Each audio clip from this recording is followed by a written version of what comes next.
Oh, wait lang. Huwag ka muna mag-scroll. Baka maubos yung data mo. Sige ka. Manood ka na muna. At ako'y maghahanap ng laundry shop para ipalaba itong mga basahan. Mga damit ko pala. Mukha lang basahan.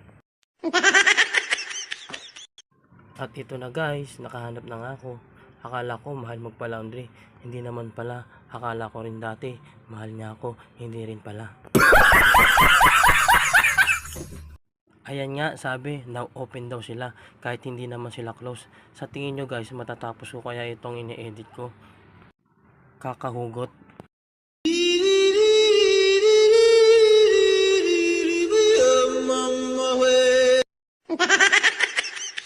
Diyan nga ako'y nagtanong kay ate kung single pa siya.